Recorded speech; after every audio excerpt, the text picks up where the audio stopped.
method. We will talk about observation of Cartesian light hopping through a 3D cavity superlattice in a 3D silicon photonic bandgap crystal. Thank you very much, Mr. Chairman, for your patience and filling the time. This is presenter.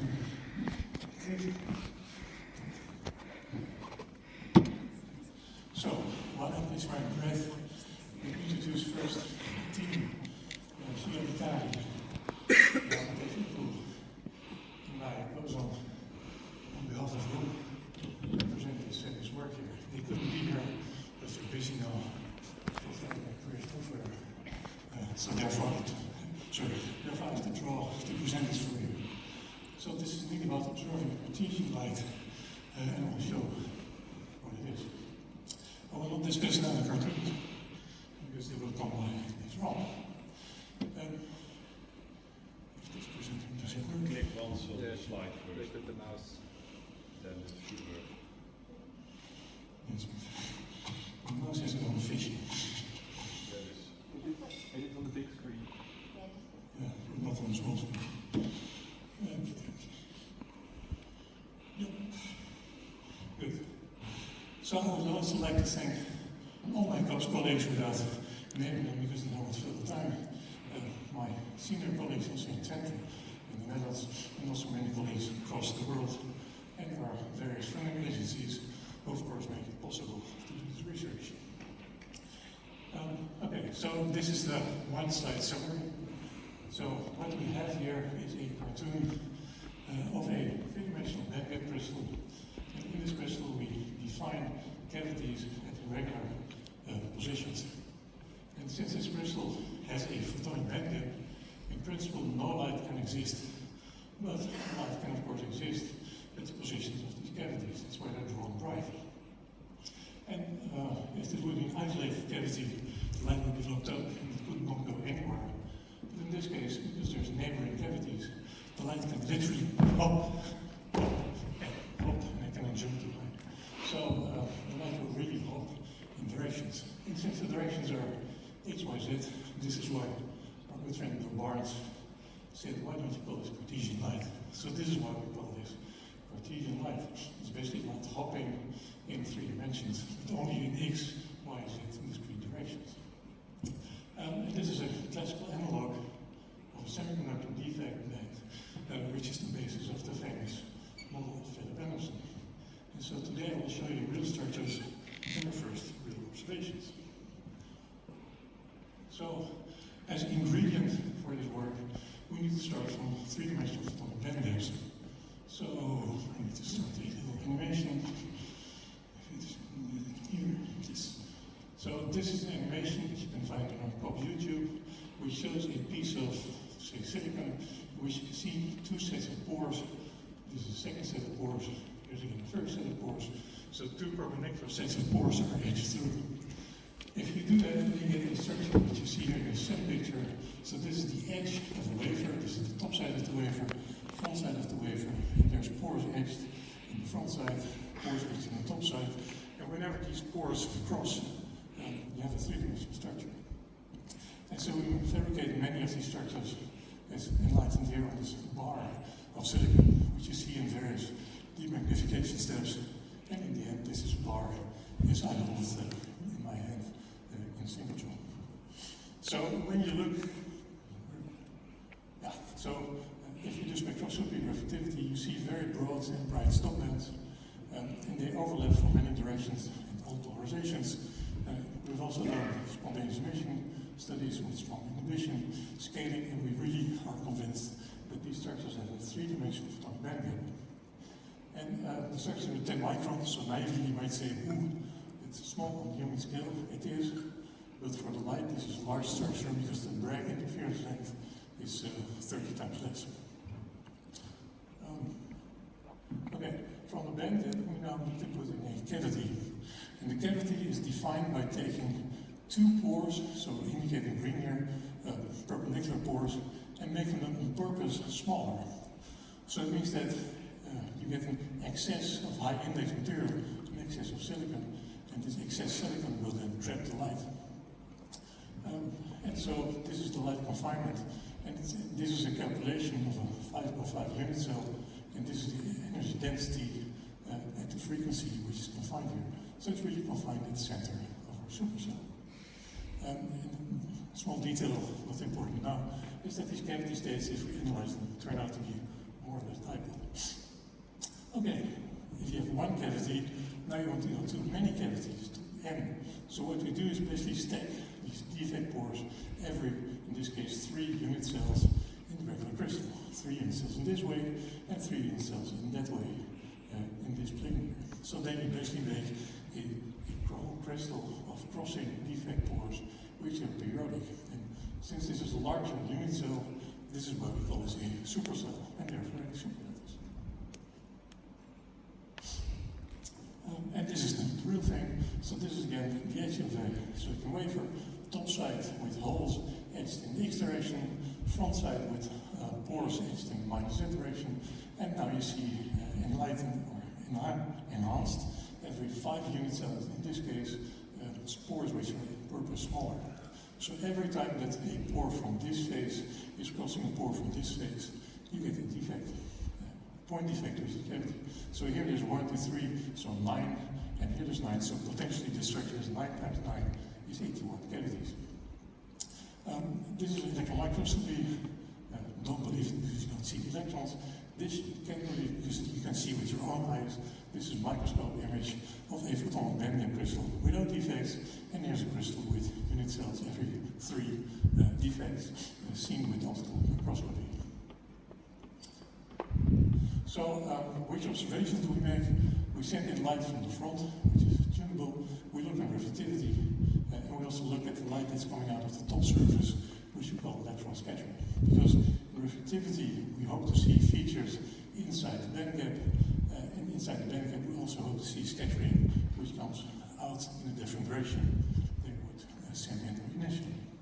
So, as a setup, we have a broadband supercontinuous source, which is filtered, which is again focused, and the reflected light comes back as detected, and the scattered light comes through the top, and its scattering is detected with a different camera. So, first observation, if we look at the reflectivity versus frequency, sorry, this is absolute frequency, mind you, 10,000 is exactly 1 micron. See, we somehow have a chemistry history, therefore we like to talk about inverse centimeters, but for physicists, this is 1500 nanometer, this is 1000 nanometer. Okay, so we see a bright peak, and hooray, so this is top end part of the band gap, and we already notice, I mean, you don't know because you haven't seen it first, but that this peak is narrowed down from the high frequencies. So if we overlay with the band structures, which by the way I flipped, so I've plotted band structures as frequency versus wave vectors in this way, because then I can show you that this range here is where the band gap is, so the yellow range is where the band gap is for the unperturbed structure, and with the defects you see new states appearing here, and especially these isolated states are the hopping states that we're hoping to find. So there's a very slight blip here, a trough, so you might say, maybe that's something, but let's start with a question mark. So as a second item, I plot on top of the reflectivity from the right side, the scattering intensity. And indeed, we see a peak appearing in scattering at the frequency which corresponds to the trough in reflectivity and which matches with the defect band in the band structure. So, this is interesting. And, okay, there's lots of peaks, so you might say, Willem, why is this magic peak and not the ocean? Well, we also did experiments where we varied the position of the laser on the crystal. And this peak is always reproducing, and these other peaks are not, so they're random spectrum. Okay, so I add to the question mark now exclamation mark. This is going to be something. So, of course, we also focus the laser on the defects, so this is the spectra I just showed, and also away in between. So if we set the laser off the defect, then we basically see a broad peak from the whole band gap.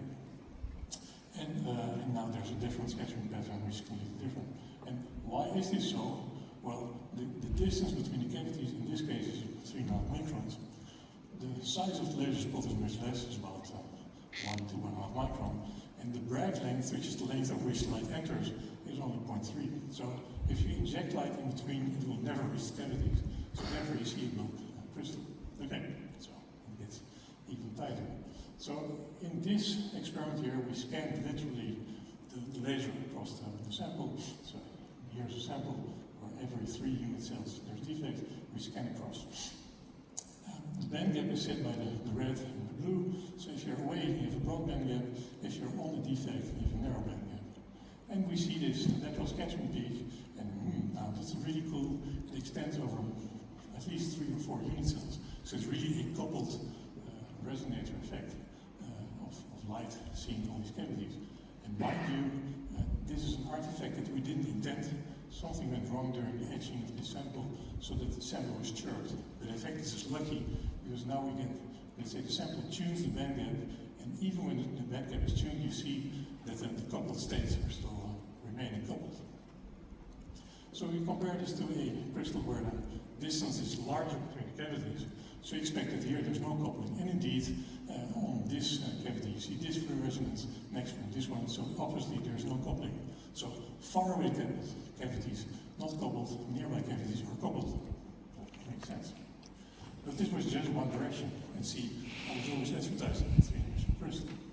So in this experiment, we look at the front surface of our crystal. Maybe you can faintly see it here in dark blue. The rest is wafer, and here is air. And then we scan, we set the laser here on the surface, and we set the frequency to be not resonant with the defects or resonant. And if it's not, then you just see the initial spot, which is basically what it is, because there's a band gap, so the light cannot further penetrate, it just comes back. And if you set it right to the right frequency, then you see that from the central cavity, light lights up to all the other neighboring cavities, because the light apparently can hop, like I did my hopping here, I'll do it once, for X and Z. So now we've seen that the light is hopping in X, it's hopping in Z, it's hopping in Y. So it's hopping in 3 dimensions, and this is what we want to see. It's really Cartesian light with 3 exclamation marks, what we observe. Now to look in future, so from theory, we've done no theory in the meantime, in the Cartesian superlattice, we also see that the local density of states, which is proportional to the energy density, if you go from a large pore, okay, I'll tell you it's extra because there's lots of information. This is basically the level of the local density of states of vacuum. And this is the level of the local density of states in the defect pore at the cavity. And notice this is a log scale, so this is about 5 factor, several hundred enhancement of the local density of states. So this is of course cool for cavity QED, enhanced spontaneous emission, and maybe even we can start dreaming of QED and strong coupling. What does this lead to? Well, we're excited about now the concept of pursuing 3D instance acquisition of light. Because of course our cavities will be slightly disordered. I mean, it's a real structure, you get disordered for free. So we collaborate with colleagues from the Lavender Institute who predict that this indeed will Einstein localize. So this is of course Philip Anderson, our major hero. With less disorder, you can look at this as a 3D network with even adjustable cavities. And if we introduce quantum dots, this might even have nonlinearities in the quantum space. And with this, I thank you for your attention and make advertisement for these talks. Thank you. Thank you, Willem.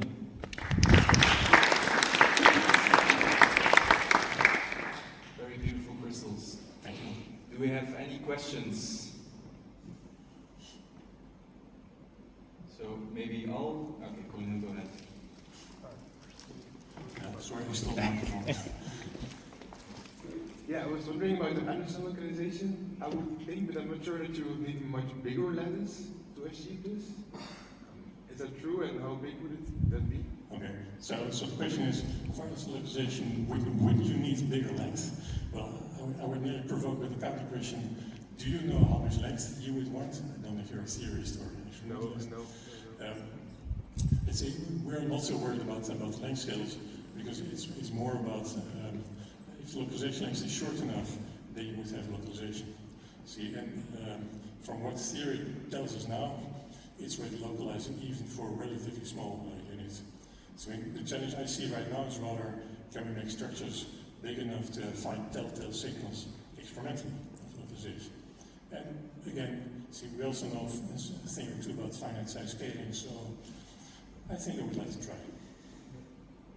And oh yeah, by the way, hopefully, keep fingers crossed, we'll get projects funded which will allow us to make much bigger crystals, maybe of the scale of a wafer. So I hope to come back in 2 years and show you, well, let's be optimistic, Melissa, basically a wafer 300 millimeter, which is full of 3D crystal. Any other questions?